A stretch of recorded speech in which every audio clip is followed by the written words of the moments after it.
Case होबायनो माखासे इउटुबार्सफोरखौहाय आरो गावथारनो आरिनो होननानै हुमखि होफैदों होननायखौ खोनादों। बे साननैसो आङो माखासे इस्युसनि सायाव प्रेस मिट होगासिनो दङ। दा बेखौ मेगन सानानै माखासे राजखान्थि हान्जानि दैदेनगिरिफ्रा बा बिथांमोननि सेलाफ्रा आंखौ एसे टारगेट खालामनाय बायदि मोनदों। दा आं बे समाव बेनिखायनो आयेननि राहा लानो गोनां जादों। दा गिबि गिबियावनो मोनसे बाथ्राखौ आं बुंग्रोनो नागिरदों। दाखालि बावैसो आं जिथु माने प्रेस मिट होदोंमोन, दा बेवहाय मोनसे कमेन्ट मोनदों जायनिखि म्यानमारनिफ्राय होदों होननानै बुंदों। बिथाङा आंखौ गुलि गावनो आरो न'आव फैनानै गावथारनो हुमखि होदों। आं बिथांनि सायाव दिनै FIR होनाय जाबाय। लोगोसे बे सुबुङा फेसबुकआव गाज्रि रोखोमै आंनि सायाव बांसावदों। बिथाङा माखासे गाज्रि रोखोमै आंनि इमेजखौ नस्थ' खालामनो, रेपुटेसनखौ गाज्रि खालामनो टारगेट खालामगासिनो दङ। बेनि गेजेराव आं 3 मानसिखौ सन्देह खालामदों। बेनिनो जोंनि गामिनि, आंनि आंगो गामिनि गबसा सुबानि आंजों समान बैसोनि सासे सेंग्रा। बिथाङा आंखौ टारगेट खालामनानै गोबां सुबुंनो गोबां बाथ्रा लगायनानै हरदों होननानै आं आन्दाज खालामदों। आं बिथांनि सायावबो FIR मोनसे होनाय जादों। लोगोसे बे सानै सुबुंखौ आं एसे सन्देह खालामनानै दङ। दा बेलासेहाय आं बिथांमोननि सायावबो माने FIR होनो थांगोन। गतिके बिदि फेसबुकआव जानला मोनला लिरनानै आंनि रेपुटेसनखौ जाहाथे नोंथांमोना गाज्रि खालामनो नाजाया, आं बेखौ नोंथांमोनखौ आंनिफ्राय साबधान बानि आं होदों। लोगोसे आङो नोंथांमोननि सायाव आयेनारि राहा लानो थाखाय आं रेडि जानानै दङ। जे नोंथांमोना जेरैबायदि गाज्रि फेसबुकआव लिरदों, बेनि फिथाइखौ नोंथांमोना थाबैनो मोनगोन। आरो बेनि थाखायनो नोंथांमोना एसे रेडि जाना थानायाबो मोजां। लिरनायाव जेरैबायदि खोब मोनसे इन्जयमेन्ट लादों, बेनि जा फिथाइ, जा मस्ला, बेखौ लानो थाखायबो रेडि जानानै था। आङो फोथायो नोंथांमोनखौ खोब खम समनि गेजेरावनो जेलनि ओंखामखौ जाहोनो हागोन। मानोना नोंथांमोननि जे खामानि दामानि, बे खामानि दामानिया मोजां जायाखै।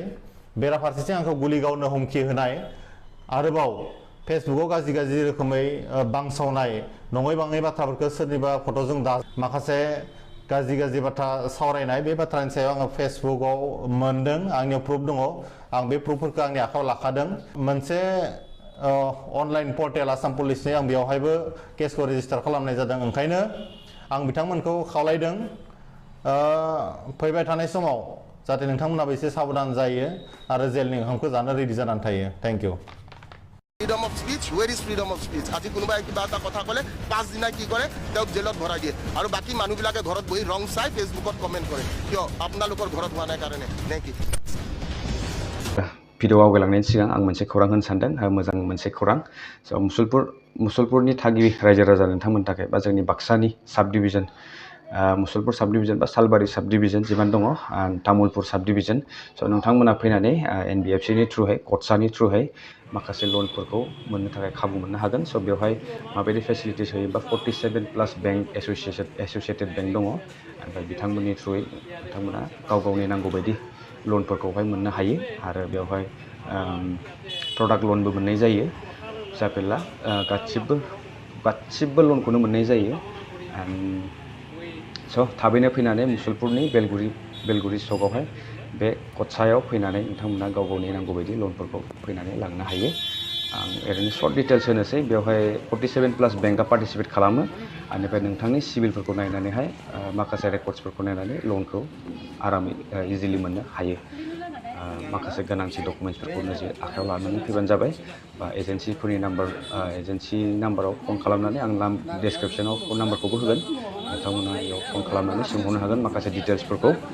बेनिफ्राय बे लननि सुबिदा जाहैबाय, नोंथांमोना माखासे लन मोननो हागोन, जेरै हम लन, पार्सनेल लन, मर्गेज लन, बेनिफ्राय 2 व्हिलार 4 व्हिलार लन, बेनिफ्राय प्रडाक्ट लन माखासेफोरखौ मोननो हागोन।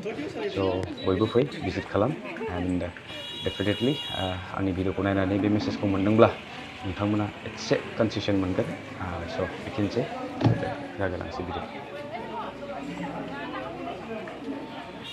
खुलुमबाय रायजो राजा नोंथांमोन, फिन खनसेबाव आरो दिनैनि गोदान ब्लगाव बयखौबो बरायनाय थाग्रोबाय। स' आं फोजोबनो सानगासिनो दङ टपिकखौ, नाथाय फोजोबनो सानबाबो माने बोरैबा गोदान मोनसे फैबाय थादों नालाय, स' जोंबो बुंथेनो गोनां जादों। माखासे एलिगेसन लाबबावदों आरो रंगुल बर' आदा बिथाङा दानाबा बिराद डेन्जारसो लाबलायबायना बिथाङा दा केस होबायनो माखासे इउटुबार्सफोरखौहाय आरो सोरबा खायसे इनफर्मार्सफोर दंमोननो गावनिनो जायगानिफ्राय दंमोननो बेनिफ्राय फेसबुकआवहाय माखासे गाज्रि पस्ट लाबोदों गावनि रेपुटेसनखौ हार्म खालामनाय बायदि होनना बुंदों बिथाङा ओमफ्राय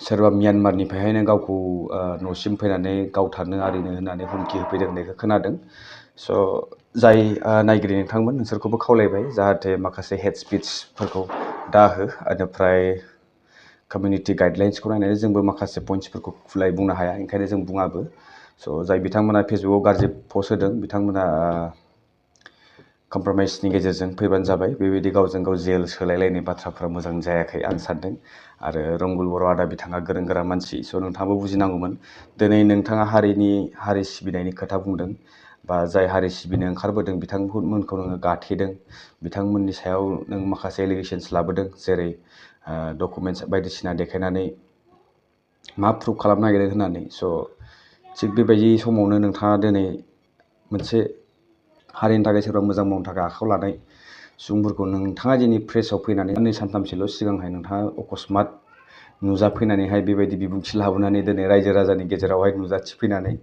गोबां बाथ्रा बानसावबाय नोंथाङानो गोबां बाथ्रा दिनै नोंथांनि एगेन्सै रायजो राजानि फिलिंसफोरखौ जों शेयार खालामबाय स' बेवहाय नोंथाङा गाज्रि मोनबाय बेनिफ्राय आरो मा दुखुसिन बाथ्रा दंबावो जेराव जोंखौ संबिधाना बुंदों राइट टु स्पिच नङा होमबा जोङो माबा मोनसे टपिकनि सायाव सोरबा माबा मोनसे खोथा नोंथांमोन बायदि लिडारफोरा जुदि बेबायदि खोथाखौ बानसावनायाव जोंहा जोंनि मोनसे फ्रिडम दङ राइट टु स्पिच मोनसे फ्रिडम दङ स' जों बेनि सायावसो जोङो माखासे जोंनि गोसोनि बाथ्राफोरखौ जों बुंदों स' बेवहाय नोंथाङा इसेबां गाज्रि मोननांगौ खोथा गैयामोन अभियासलि बेयाव जुदि सोरबा हेट स्पिच बायदिसिना होदोंबा बेखौ एक्सन लाजायो नाथाय समाजाव जेब्ला नों ओंखारबोयो नोंथाङा बुजिखायो जे नों माखासे जेंना जेंसिफोरनि गेजेरजों भुगिनानैबाबो नोंथाङा आवगायलांनांगोन स' नोंथाङा सानथामावनो जेनबाय दिनै आयेननि बेबस्था लानो गोनां जाबाय सानथामावनो नोंथाङा निजेनि थैनि बर' हारिनि गेजेरावनो माबा मोनसे बिराद गिदिर बेले बेजेखौ लाबोबाय नोंथांखौ सोरबा कमन पाब्लिकआ सोरबा म्यानमारनिफ्राय नोंखौ आरो म्यानमारनिफ्राय सोर नोंखौ बेबायदि हुमखि होदों बेखौ रायजो राजानि सिगाङाव क्लियार खालामनो हानांगौ बेनिफ्राय दिनै बुंनो थाङोबा नोंथांनि एरियानिफ्रायनो जुदि नोंथांखौ बेबायदि सोंखारिदोंब्ला अब्ला वाइडार एरियायाव नोंथाङा माबोरै नोंथांनि माखासे खामानिफोरखौ आगबारायलांगोन स' जों बेखौसो सानदों आरो दिनै नोंथाङा माखासे इस्युसनि सायाव खोथा बुंदों होनना बुंदों नाथाय नोंथांनि इस्युआ फार्स्ट एन्ड फरमस्ट नोंथाङा अनलि 1%खौ टारगेट खालामनानै दिनै भिडिअखौ लाबोदों 1%खौ टारगेट खालामनानै नोंथाङा दिनै ससियेल मिडियानि थ्रुयै निउस पर्टेलनि थ्रुयै नोंथाङा माखासे खोथा बुंनाय नुदों सोरबा मोजां मावनो थांनायखौ नोंथाङा मोनसा जानाय बायदि नुदों स' इस्युसफोर लाबो रायजो राजानि इस्युसफोरखौ लाना फै अब्ला जों नोंथांखौबो अनसायगोन नोंथांनि भिडिअखौबो डेफिनेटलि जों नायगोन नायनानैहाय जों स्टाडि खालामनानै जोङो एनालाइज खालामना नायगोन सैथोमार ना नङा नाथाय नोंथाङा फार्स्टआवनो नोङो सोरखौबा मोनसे खोथा दङ दे रेस कम्पिटिसन लेखा फरायनायाव होन बा खामानि दुमानियाव नोंथाङा जेब्ला सोरबा सासे नोंनि लोगो बा नोंनि सायाव सोरबा सासेनि सायाव कम्पिटिसन जालायोब्ला नोंथाङाबो मालाबाबो देरहानो हाया नों देरहानोबा नोंनि एम्स एन्ड गल्सखौ क्लियार खालामना लाग्रोनांगोन नोंथांनि टारगेटखौ एचिभ खालामनो थाखाय नोंथाङा माबा मोनसे प्लान एन्ड पलिसि थाग्रोनांगोन खिन्थु नैबे सासे सुबुङा दिनै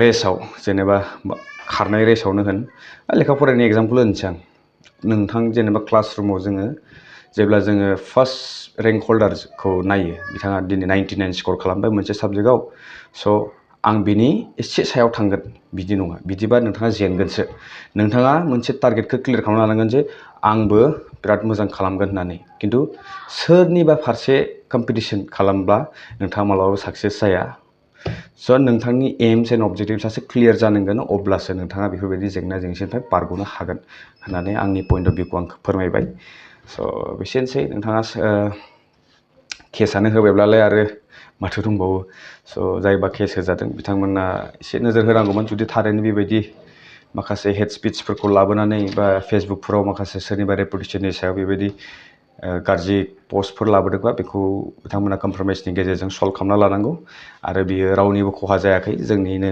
गावजों गाव खहा जानायखौ जों नुनो मोनदों स' बिदि जाथारनाङामोन बेनिफ्राय आङो मैया होनबोखादोंमोन मोनसे भिडिअआवहाय जेब्ला आं कमेन्ट्सखौ फरायो जे हुमखि होनाय बायदि मोनदों नामा होननानै दिनै थारैनो प्रुफ जामारबाय बिथाङा आयेननि राहा लामारगोन होननानै आं सानबाय थादोंमोन सन्देह जाबाय थाखादोंमोन स' थारैनो बिथाङा लासै लासै गावनि आसल महरखौ दिन्थिनो नाजादों नामा स' बेथ' मोजां जायाखै नोंथाङा पइन्ट्स लाबो इस्युसफोरखौ लाबो रायजो राजानि सिगाङाव फोरमायना हो क्लियार खालामना ला मानि सायाव नोंथाङा दिनै मावनो नागिरदों खामानिखौ UPPL आवनो दं बा जियावनो दं जों नायगोन ना मोजां टपिकब्लालाय मानो नाया मोजां टपिकब्ला जों थारैनो नोंथांखौ अनसायगोन स' भिडिअखौ बारा गोलाव खालामला आरो नेक्स्ट ब्लगाव आङो मैयानि भिडिअनि सायाव आरोबाव फिन रायजो राजाफोरनि कमेन्ट्सफोरखौ लाबोबावगोन स' बेसेनोसै बेनि थाखाय आं भिडिअखौ दोनथ'बाय गोजोनथोंसै आरो देहायाबो एसे उसुख जानानै दङ एन्ड रायजो राजा नोंथांमोन थेंक इउ बयखौबो आंनि फार्स्ट स्टेप